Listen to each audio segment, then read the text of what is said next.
बहुत बहुत शुक्रिया। और देखिए, मुंबई में इस वक्त सबसे बड़े महानगर पालिका का जो चुनाव चल रहा है, उसमें उद्धव ब्रदर्स क्या अपनी दीवार, अपना किला बचा नहीं पाए हैं? बड़ी खबर यह है कि अभी भी उद्धव ब्रदर्स जो हैं वो पीछे चल रहे हैं, ठाकरे ब्रदर्स पीछे चल रहे हैं। उद्धव और राज ठाकरे ने एक दूसरे के साथ हाथ मिलाकर इस चुनाव में, चुनावी मैदान में उतरकर ये पूरी कोशिश की कि वो इस चुनाव को जीत जाए। लेकिन अभी जो रुझान और आंकड़े दिखाई दे रहे हैं, उसमें यह दिखाई दे रहा है कि ठाकरे ब्रदर्स का किला ढह रहा है। यानी कि बीएमसी में भी अब उद्धव ठाकरे की पार्टी और राज ठाकरे की पार्टी अपना जलवा बरकरार नहीं रख पा रही है। अभी भी आप देखिए, रुझान और आंकड़ों को देखिए, आपको समझ में आएगा कि बाला साहेब ठाकरे की जो शिवसेना थी, उस शिवसेना का क्या हाल हो गया। जिस शिवसेना की तूती बोलती थी, मराठा और हिंदुत्व के नाम पर बाला साहेब ठाकरे ने जिस शिवसेना को खड़ा किया था, उस शिवसेना को जब उद्धव ठाकरे कहते हैं कि ये मेरी शिवसेना है, तो उनके पास कुछ नहीं बचता है। अब ये उद्धव ठाकरे की शिवसेना है और राज ठाकरे उनके साथ मिलकर चुनाव लड़े।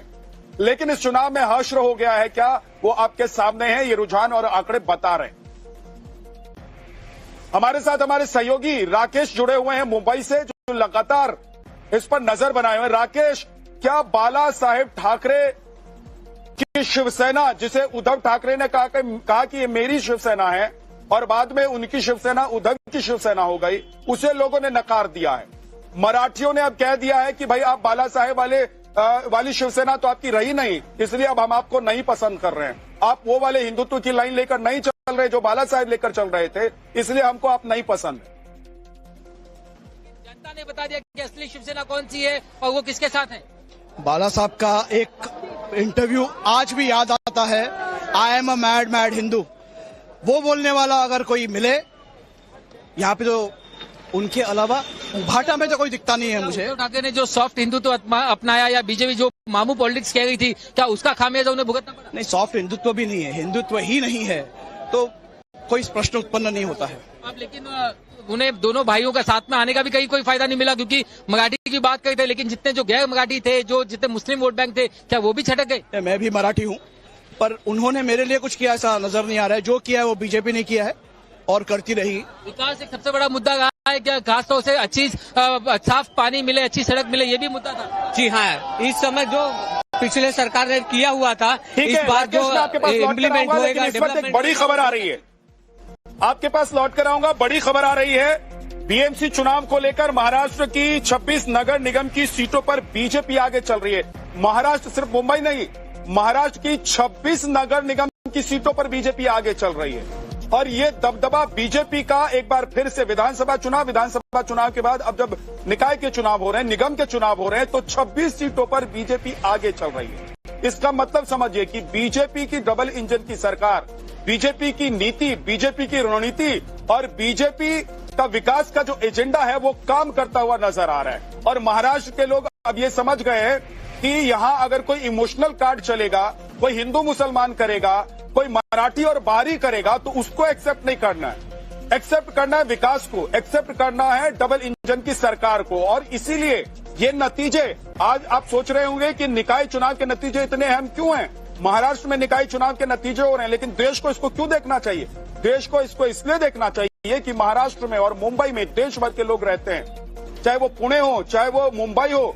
और आप जब भी सुनते होंगे तो आप देखते होंगे कि अगर असदुद्दीन ओवैसी जैसी पार्टी वहां पर जाकर चुनाव लड़ने का ऐलान करती है, चुनाव लड़ती है, तो वो तुष्टीकरण की राजनीति के जरिए चुनाव जीतने की कोशिश करते हैं। उद्धव ठाकरे जब अपनी लाइन से हट गए, जब बाला साहेब की लाइन से हट गए, तो लोगों ने अब उनको नकार दिया। लोगों ने कहा कि भाई आप बाला साहेब वाली शिवसेना तो रहे नहीं, आप चले गए कांग्रेस के साथ, आपने उन लोगों के साथ गठबंधन कर लिया जो हिंदुत्व की लाइन पर नहीं थे, आपने उन लोगों के साथ गठबंधन कर लिया जो लाइन मैच ही नहीं करती है बाला साहेब की शिवसेना से।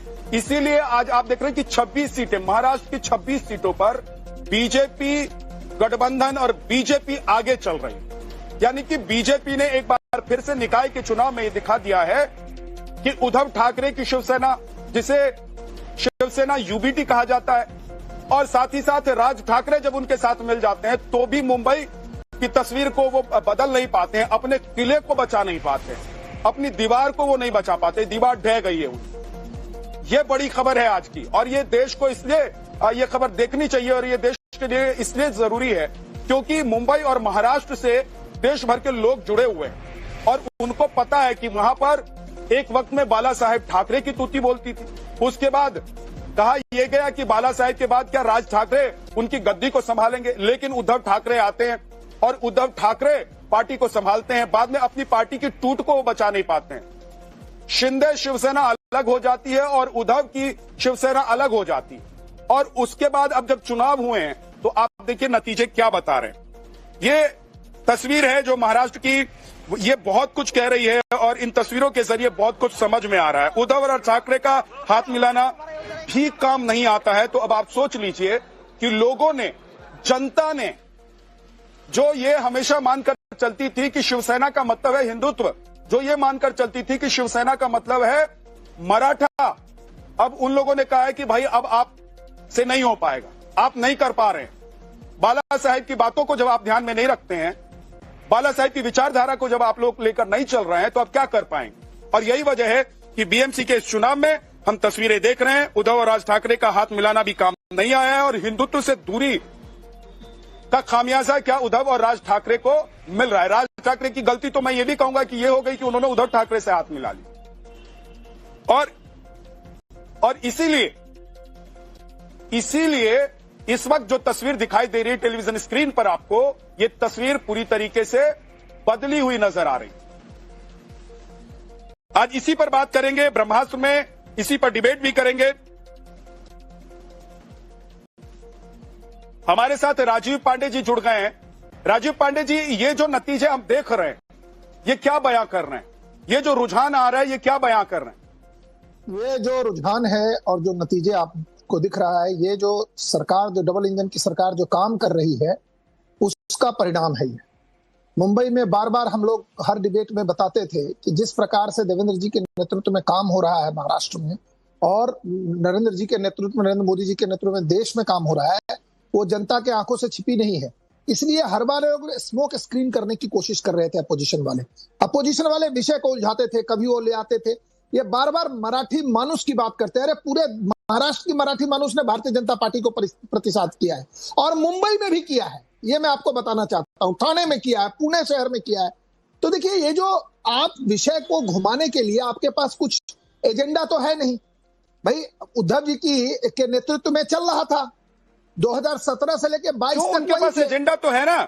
उनका सबसे बड़ा एजेंडा, राजीव जी, सबसे बड़ा एजेंडा हिंदुत्व का और मराठी मानुष का एजेंडा। इसी एजेंडे पर बाला साहेब ठाकरे ने शिवसेना को खड़ा किया, और इसी एजेंडे पर बीएमसी में किसी को घुसने नहीं देते थे। बीएमसी में आप लोग घुस नहीं पा रहे थे। इस बार ऐसा क्या हुआ? बाला साहेब ठाकरे की जो पार्टी शिवसेना है, जिसका धनुष्वान चुनाव चिन्ह, वो तो हमारे साथ है, वो तो हमारे दैवत है, हिंदू हृदय सम्राट है। उनकी आइडियोलॉजी को तो हम आगे लेकर के जा रहे हैं, इसलिए जनता ने भी कहा कि हम इनके साथ जाएंगे। दो बातें हैं। देखिए, अभी आपने कहा कि मुंबई में बाला साहेब ठाकरे की राजनीति को आगे ले जाने, तो उनकी तो धनुष्वान शिवसेना सब हमारे साथ है।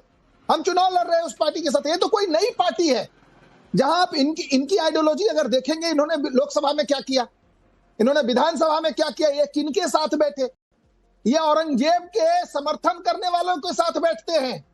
तो कौन इनको, ये बाला साहेब ठाकरे जी हर समय कहते थे हिंदू हृदय सम्राट की जो घुसपैठिए है उनको बाहर करो। आपने पूरे भाषण के दौरान एक बार ये लाइन सुना क्या उद्धव जी के मुंह से? एक बार मुझे बता दीजिए। बाला साहेब ठाकरे कहते थे कि जो भी बाहरी लोग हैं उनको भगाएंगे। ये कह रहे हम, मतलब ये जा रहे कांग्रेस के साथ, और कांग्रेस की क्या राजनीति है अब एसआईआर पे आप देख ही रहे हैं, और हर जगह पिट रहे हैं। बिहार में इन्होंने एसआईआर का विरोध किया, 6 सीट पर निपट गई कांग्रेस, और साथ में आरजेडी भी हार गई। मैं कह रहा हूं, देश की जनता हमसे और आपसे ज्यादा समझदार है। निकुल पटेल जी, जनता नेताओं से ज्यादा समझदार है। वो देख रही है कि कौन काम कर रही है और कौन केवल बातें बना रही है। गोल गोल गोल गोल गोल गोल गोल गोल नहीं चलेगा। जनता मेरे से ज्यादा समझदार है। धन्यवाद। ठीक है सर, ओके। निकुल पटेल जी, मेरा सवाल यह है कि आप समाजवादी पार्टी के साथ उत्तर प्रदेश में जाते हैं, समाजवादी पार्टी का बेड़ा गर्क हो जाता है। आप बिहार में आरजेडी के साथ जाते हैं, आरजेडी का बेड़ा गर्क हो जाता है वहां पर। महाराष्ट्र में आपके साथ उद्धव आ जाते हैं, तो इस बार उनका बेड़ा गर्क हो गया। यहाँ पे अगर आप जो रुझान देख रहे हैं तो डेफिनेटली अभी